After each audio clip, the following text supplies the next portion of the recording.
السلام علیکم ورحمۃ اللہ وبرکاتہ۔ آج ہم صحابہ و صحابیات کے سلسلے میں جس شخصیت کا ذکر کرنے جا رہے ہیں وہ ہیں ام المؤمنین حضرت ام حبیبہ بنت ابو سفیان رضی اللہ تعالی عنہ۔ آپ کا نکاح رسول پاک صلی اللہ علیہ وسلم کے ساتھ ہو گیا اور آپ رضی اللہ عنہ ام المؤمنین بن گئی۔ آپ رضی اللہ عنہ کا حقیقی نام رملہ تھا۔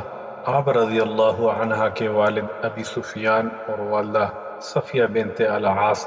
بعض مؤرخین نے آپ رضی اللہ عنہ کا نام رملہ اور بعض نے ہند بھی لکھا ہے۔ آپ رضی اللہ عنہ رسول پاک صلی اللہ علیہ وسلم کی بعثت سے 17 سال قبل پیدا ہوئیں۔ آپ اوائل اسلام میں ہی مسلمان ہو گئیں۔ آپ کا پہلا نکاح عبداللہ بن حجش سے ہوا تھا۔ عبداللہ بن حجش حضرت عبداللہ رضی اللہ عنہ بن حجش کا بھائی تھا۔ عبداللہ بن حجش حبشہ ام حبیبہ رضی اللہ عنہ کے ساتھ ہجرت کی۔ وہاں ان کی لڑکی حبیبہ پیدا ہوئی جس کے نام پر ان کی کنیت ام حبیبہ مشہور ہو گئی۔ حبشہ میں عبداللہ بن حجش نے مرتد ہو کر عیسائیت اختیار کر لی اور شراب و کباب میں منہمک ہو کر اپنی جان ضائع کر دی۔ اس کے مرنے کے بعد رسول پاک صلی اللہ علیہ وسلم نے نجاشی کے ذریعے سے آپ رضی اللہ عنہ کی عدت کے بعد میں پیغام نکاح بھیجا جو کہ آپ نے قبول فرمایا اور آپ کا نکاح رسول پاک صلی اللہ علیہ وسلم کے ساتھ ہو گیا اور آپ رضی اللہ تعالی عنہ ام المؤمنین بن گئی۔ ایک اور روایت کے مطابق آپ رضی اللہ عنہ کا نکاح رسول پاک صلی اللہ علیہ وسلم کے ساتھ حبشہ میں نہیں بلکہ مدینہ میں ہوا تھا۔ رسول پاک صلی اللہ علیہ وسلم نے نکاح میں آنے کے بعد آپ رضی اللہ عنہ رسول پاک صلی اللہ علیہ وسلم کی خدمت کو اپنی سعادت سمجھتی۔ فتح مکہ سے قبل ایک بار ابو سفیان مدینہ آئے تو انہوں نے سب سے پہلے اپنی بیٹی کے گھر جانے کا قصد کیا۔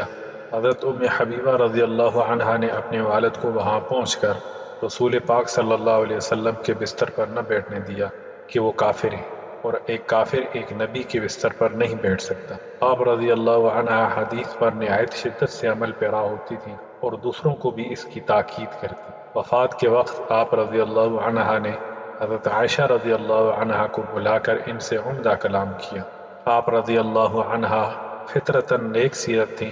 آپ رضی اللہ عنہ سے کئی احادیث منقول۔ آپ رضی اللہ عنہ نے 44 ہجری میں انتقال فرمایا۔ ان کے بھائی معاویہ رضی اللہ عنہ بن ابی سفیان اس وقت حکمران تھے۔ ابن عساکر کی روایت ہے کہ آپ رضی اللہ عنہ اپنے بھائی کو ملنے دمشق گئی اور وہاں آپ کا انتقال ہوا۔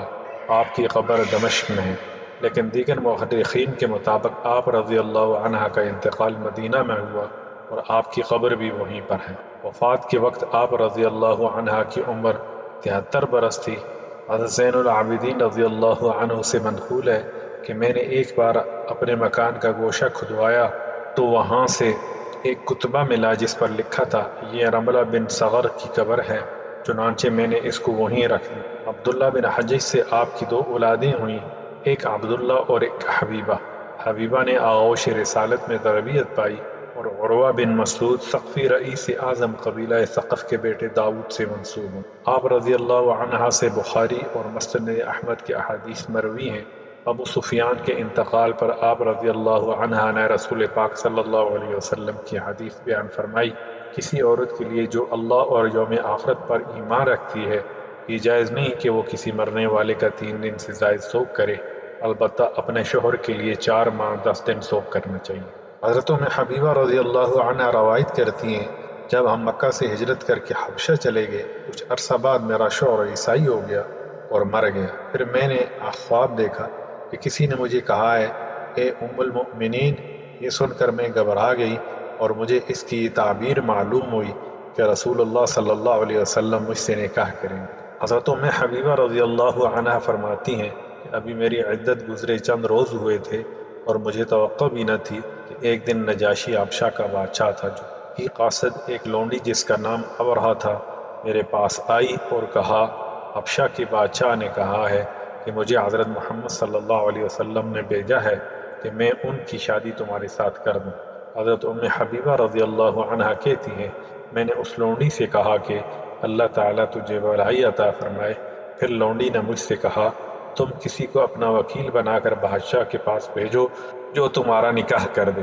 حبیبہ رضی اللہ عنہ کہتی ہیں کہ میں نے حضرت خالد بن سعید رضی اللہ عنہ کے پاس آدمی بھیج کر ان کو بلوایا اور ان کو اپنا وکیل مقرر کیا، ساتھ ہی پیغام لانے والے کو 2 کنگن، 2 پازیبیں اور کئی انگوٹھیاں تحفے میں دیں۔ شام کے وقت نجاشی نے حضرت جعفر بن ابی طالب کو اور دوسرے تمام مسلمانوں کو جمع کیا اور یہ خطبہ دیا: تمام تعریفیں اس اللہ کے لیے ہیں جو مالک ہے، پاک ہے، امن دینے والا ہے، عزیز ہے، جبار ہے۔ میں گواہی دیتا ہوں کہ اللہ کے سوا کوئی معبود نہیں اور محمد صلی اللہ علیہ وسلم اللہ کے بندے اور اس کے رسول ہیں۔ آپ صلی اللہ علیہ وسلم وہی ہیں جن کی بشارت حضرت عیسیٰ علیہ السلام نے دی تھی۔ اما بعد، جس چیز کی طرف حضور صلی اللہ علیہ وسلم نے بلایا ہے میں نے منظور کیا، اور میں نے حبیبہ رضی اللہ عنہا کا نکاح آپ صلی اللہ علیہ وسلم سے کر دیا۔ اللہ تعالیٰ آپ صلی اللہ علیہ وسلم پر رحمت اور برکت نازل فرمائے۔ اس کے بعد نجاشی نے مہر میں 400 دینار دیے جو دلہن کے وکیل حضرت خالد بن سعید رضی اللہ عنہ کے حوالے کر دیے۔ پھر جب لوگ اٹھ کر جانے لگے تو نجاشی نے کہا ابھی بیٹھے رہو، کیونکہ انبیاء علیہ السلام کی یہ سنت ہے کہ شادی پر کھانا کھلایا جائے۔ چنانچہ کھانا لایا گیا اور سب نے کھا لیا اور واپس لوٹ گئے۔ حبیبہ کہتی ہیں کہ جب میرے پاس مال آیا تو میں نے اس میں سے اس لونڈی کو مزید دینا چاہا، لیکن وہ کہنے لگی کہ بادشاہ نے مجھے قسم دی ہے کہ میں تجھ سے کچھ نہ لوں۔ اس کے بعد اس نے پہلے کے تحائف بھی مجھے واپس کر دیے اور کہنے لگی کہ میں نے بھی حضرت محمد صلی اللہ علیہ وسلم کا دین اختیار کر لیا ہے اور میں اللہ تعالیٰ کے لیے اسلام لائی ہوں۔ پھر مقامی عورتیں میرے پاس خوشبوئیں اور تحائف لے کر آ گئیں۔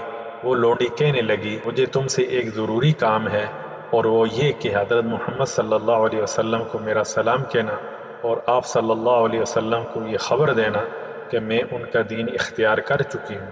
حضرت حبیبہ رضی اللہ عنہا کہتی ہیں کہ وہ لونڈی مجھ پر بہت مہربان رہی، اس نے مجھے رخصت کیا اور کچھ سامان دیا۔ وہ مجھے بار بار وعدہ یاد دلاتی رہی کہ کہیں اسے بھول نہ جانا۔